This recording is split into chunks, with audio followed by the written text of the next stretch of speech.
welcome to the Liberty North football press conference. We came off a big homecoming weekend last week and had a nice crowd and a good atmosphere for a football game against Oak Park. We were able to win 42-6. Offensive player of the game was Myquan Powell, who filled in nicely for Richard Richardson after he twisted his ankle on the second play of the game. Defensive player of the game was Stephen Leonard, who showed up this morning for the press conference to hear his name. Hi, Stephen. All right. Special teams player of the game was Terrence Williams, and the demo player of the week was once again Dante Edwards for the second week in a row. He's doing a great job in practice. Coming up this coming week will be William Chrisman at their homecoming on a Saturday afternoon game. I'd like to open it for questions. With Richard twisting his ankle in the first quarter, is he going to be out this week? I think Richard will be fine this week. I think he had a mild little tweak of his ankle, and he was ready to go back in, but we didn't need him at that particular moment, so he should be ready. How is having a Saturday game going to affect the boys and kind of like the schedule of practice? Well, hopefully having a Saturday game won't affect them. Maybe they can pretend like they're college football players and be motivated by it. But it gives us an extra day of practice, an extra day of preparation, and so in that regard, it's a good thing. And we have a lot of work that has to be done, a lot of improving in the fundamentals of the game.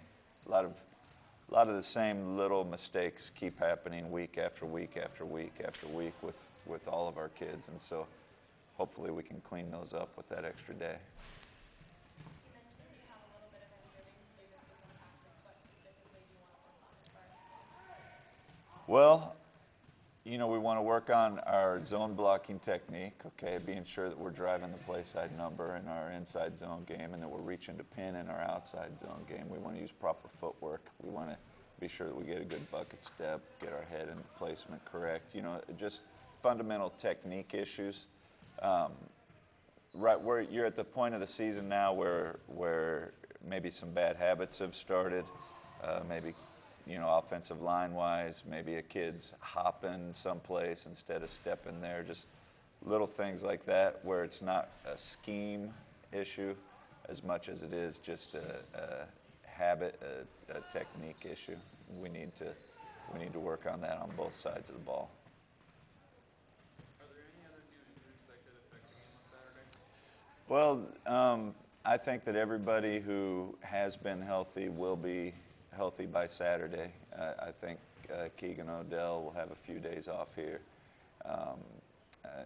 Richard will be practicing. Those are the two that came out of Friday night a little bit dinged up.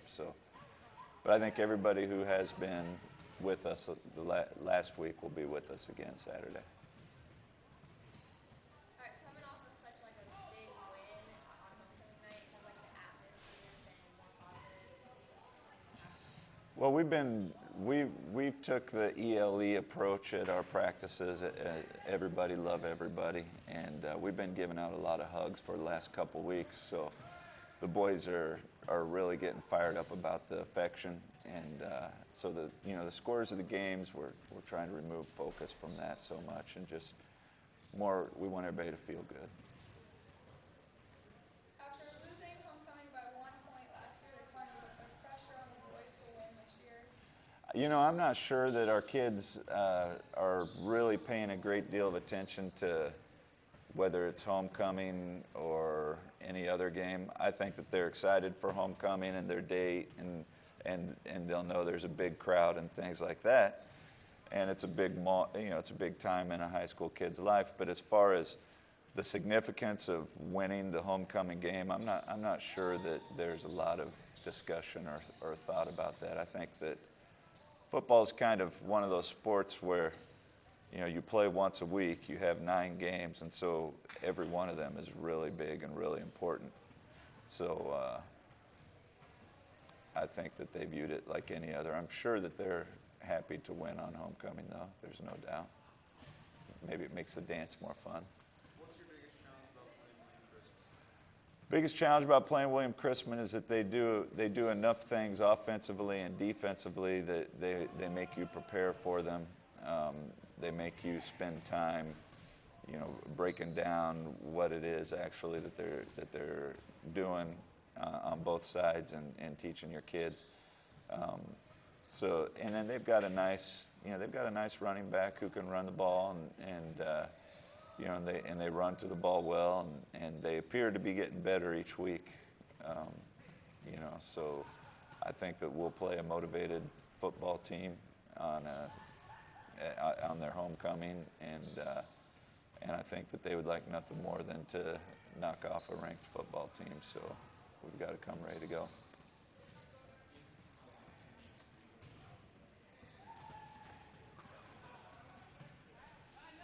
Okay, we have had 3 or 4 games this year that we've allowed under 100 yards of offense, and that's quite an accomplishment.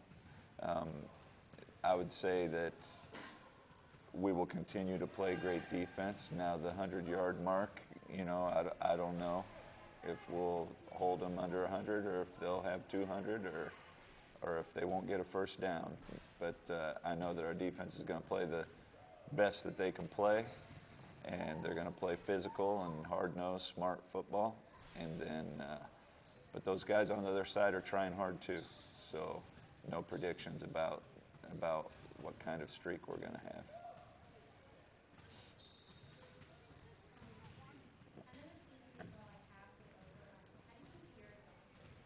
Well, at this point in the season, my focus and what was important to me about our football program this year was that every time we showed up to play a game, that we'd be mentally, physically, emotionally, technically ready to play the game, and that we would show that in the way that we played. And so far, I think that goal's been met. That every night we've played good football every night out. And we haven't had the deer in the headlight look in the eyes. We haven't had that. Every now and then you'll show up on a game night and you'll look in your kids' eyes and they just aren't feeling like being there. And that hasn't happened this year, and that's great. We're 4-2 right now. If you take the fourth quarter away, then we're 6-0 right now. But that fourth quarter's got to be played. So we've got, as a head coach, I'm almost kind of happy that we lost those 2 games because I don't know what we'd be getting out of these kids right now if they were 6-0. All right, they might be dancing in the streets. So we are, I'm in terms of keeping your kids motivated, I'll take those 2 losses, and 13-2 is not a bad record. So we'll get there.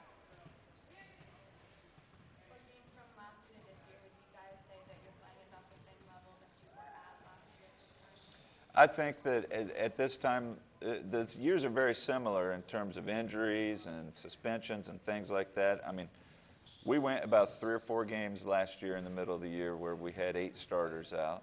We currently basically have 8 starters out if you count positions. So as far as the timing and things, it's the same. I think what's different right now from last year is we've had a couple of opponents that are struggling a little bit while we're in the middle of our injury problems, which has helped us. And then last year we were in the middle of playing some good football teams while we had injuries, which hurt us. So I would say that emotionally and results-wise and talent-wise, I think that we're ahead of where we were at this point last year. But we finished awful strong last year, so hopefully we can finish strong this year too.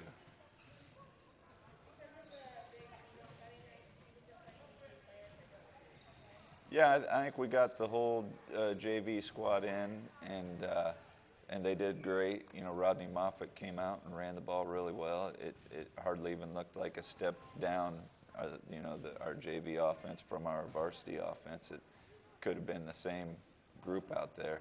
And then defensively, when those defensive coaches get really, they get a little irritated at me when we change defenses with a quarter and a half left to go because they want to keep that team under 100 yards or they want to keep their shutouts and things like that. But that JV defense went out and shut them down, and as it ended up, we kept them to 79 yards of offense for the game.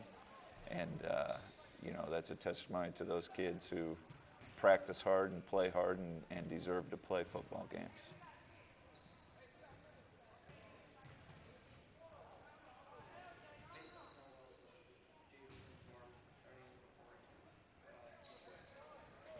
Well, I think that we're well stocked at every grade here, and we knew when we came to Liberty North to take over to start the program up that this community was going to provide good kids for us, and what we have to do is work to develop them.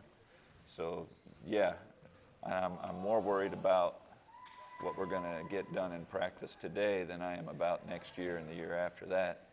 But there's more reason to worry about today than there is to worry about the next few years as well, because we've got a lot of good things coming.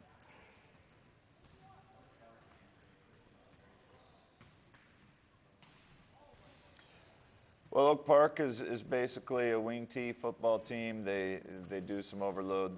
They run a lot of trapping plays and misdirection plays. And William Christman is more of a pro-style offense. They'll run one or two tight ends. They'll have a fullback, a tailback, and they'll run a lot of zone inside and outside. It's going to be really important for our ends not to get reached this week because William Christman's done a nice job of finding the edge against quality football teams. If you go in and watch the Staley and the Fort Osage game that they played, they got the edge against both of those teams and had some nice positive runs. So we need to make sure we don't get reached on the ends and use our hands and play solid defense.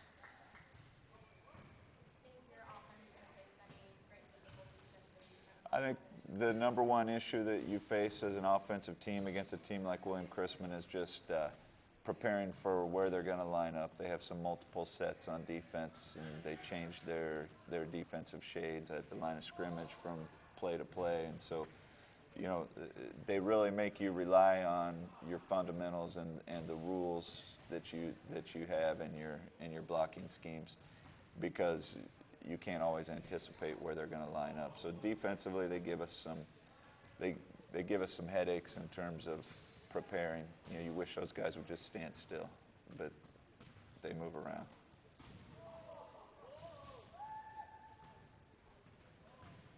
Well, thanks everybody for coming this morning. I hope everybody's homecoming was great. I was hoping to ask you some questions about homecoming, but you guys came with too many questions I had to answer, all right?